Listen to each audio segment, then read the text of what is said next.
You're standing there.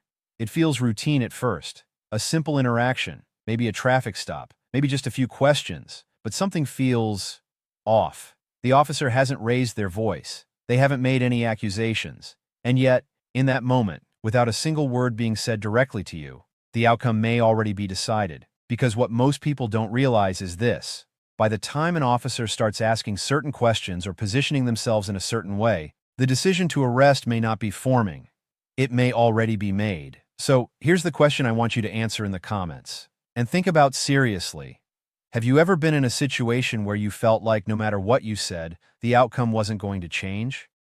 I want to hear your experience, because understanding that feeling is the first step to understanding your rights.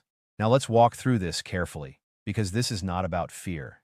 This is about awareness. And more importantly, lawful and responsible conduct. In my legal analysis, most arrests don't begin at the moment handcuffs appear. They begin earlier, through observation, behavioral cues, and something known in law enforcement as probable cause development. Under the Fourth Amendment, which protects against unreasonable searches and seizures, an officer must have a legal basis to detain or arrest you. That standard is not random. It's built on decades of court decisions, including key rulings like Terry v. Ohio, where the Supreme Court established that officers can briefly detain individuals based on reasonable suspicion. But here's where it becomes important for you. Reasonable suspicion can evolve, and once it crosses into probable cause, the legal threshold for arrest is met. And when that happens, the officer's mindset shifts from investigation to action.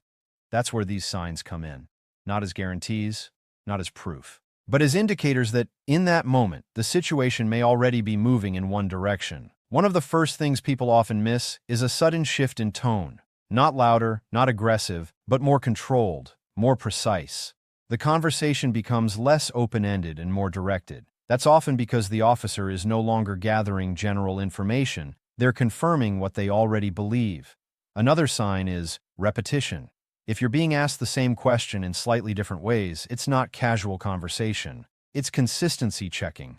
In my legal analysis, this aligns with investigative techniques used to establish credibility or identify contradictions that can support probable cause. Then there's positioning. If an officer changes where they stand, especially placing you in a more controlled physical space or subtly limiting your movement, that can signal a transition from voluntary interaction to detention. Courts would likely examine whether a reasonable person in your position would feel free to leave.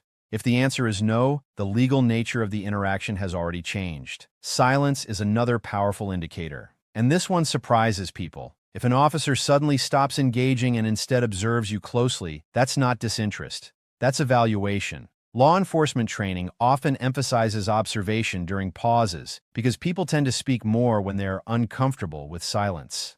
And here's where the Fifth Amendment becomes relevant. You have the right to remain silent, not just in custody, but in any interaction where your words could be used against you. That right is not an admission of guilt. It is a constitutional protection. There is a strong constitutional argument that many people unintentionally waive this protection simply by trying to talk their way out of a situation that has already progressed beyond that point. Another sign is when instructions become more specific and less optional. Instead of requests, you begin to hear directives. Stand here. Keep your hands visible. Do not move. This reflects a shift in legal authority, where the officer is asserting control consistent with a detention or imminent arrest. Now let's talk about documentation behavior. If an officer begins writing extensively, checking records repeatedly, or communicating more actively over the radio, that often indicates that they are building or confirming the legal foundation for what comes next. This is not random activity, it's procedural. And then there's the involvement of backup. If additional officers arrive without a clear escalation in behavior from you, it may signal that the situation has already been categorized as one requiring enforcement action. In many departments, arrests, especially those involving uncertainty, trigger a protocol for additional units. But here's something critical. None of these signs on their own confirm anything, and that matters legally. Courts would likely examine the totality of circumstances, not individual behaviors. That means context is everything. And misinterpreting a situation can lead to poor decisions that make things worse. This is why your response matters more than your assumptions. From a practical standpoint, lawful gun owners and responsible citizens should be especially aware of how quickly interactions can escalate based on perception alone. Even completely legal behavior can be misunderstood if communication breaks down. That brings us to a key legal reality. Under both federal and state law, compliance during a lawful order is not optional. Even if you believe the situation is unfair, the appropriate place to challenge that is in court, not on the roadside. In my legal analysis, one of the biggest risks people face is not the initial stop, but how they respond to it. Non-compliance, even if unintentional, can create additional legal exposure that didn't exist before. Now let's briefly address the broader legal framework. At the federal level, constitutional protections set the baseline, but state laws, and even local policies, shape how those protections are applied in real-world scenarios.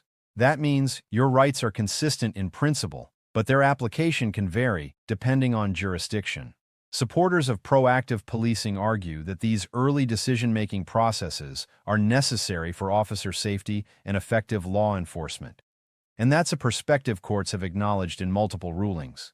At the same time, critics raise concerns about subjectivity, potential bias, and the risk of premature conclusions. And those concerns have also been reflected in legal challenges over time. Both perspectives matter, because the legal system doesn't operate in extremes. It operates in balance. Looking ahead, the long-term implication here is not about avoiding law enforcement. It's about understanding the interaction, recognizing when the dynamic changes, and responding in a way that protects both your safety and your legal position. Because once a situation reaches the point where an officer has likely made a decision, your goal is not to reverse that decision in the moment. Your goal is to ensure that your rights remain intact throughout the process. That means staying calm, being respectful, avoiding unnecessary statements, and understanding that silence, when used appropriately, is not weakness. It's strategy within the law.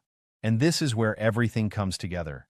Because the difference between a manageable legal situation and a complicated one often comes down to a few seconds, a few words, a few choices made under pressure. So take this seriously, not with fear, but with awareness. Know your rights, understand the law, and most importantly, act in a way that protects you within that law. If you found this valuable, I want you to stay part of this conversation. Share your thoughts below. Keep it respectful. Keep it thoughtful, because these discussions matter. And if you want more clear, real-world legal breakdowns like this, make sure you subscribe. Because the law doesn't just apply in courtrooms. It applies in moments like these. And in those moments, what you know can change everything.